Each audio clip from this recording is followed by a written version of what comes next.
मैं दिया कुमारी, मैं डॉक्टर प्रेमचंद बैरवा, उप मुख्यमंत्री के पद का संविधान में कहीं कोई उल्लेख नहीं है।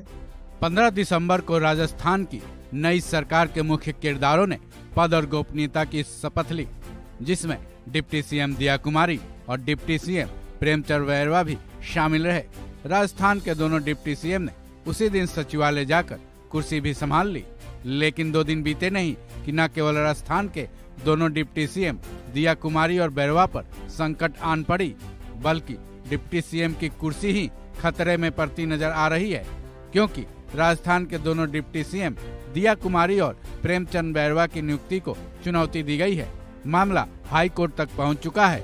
जयपुर के वकील ओम प्रकाश सोलंकी ने डिप्टी सीएम दिया कुमारी और प्रेमचंद बैरवा के खिलाफ जनहित मुकदमा यानी PIL दायर कर दिया है, जिसमें उन्होंने दावा किया है कि संविधान में तो इन पदों का कोई उल्लेख ही नहीं है।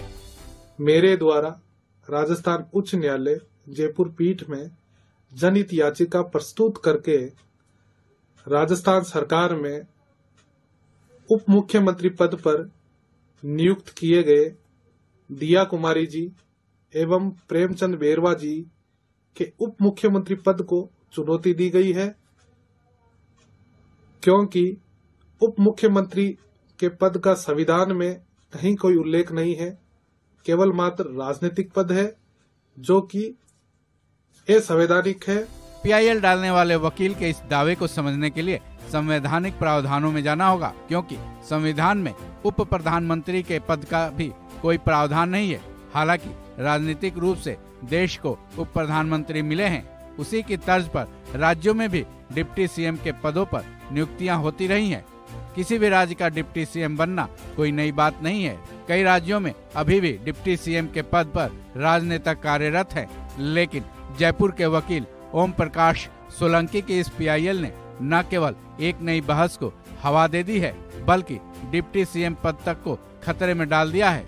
ऐसे में डिप्टी सीएम बनते ही दिया कुमारी और प्रेमचंद बैरवा के लिए ये PIL मुश्किलें बढ़ाने वाले के रूप में देखा जा रहा है।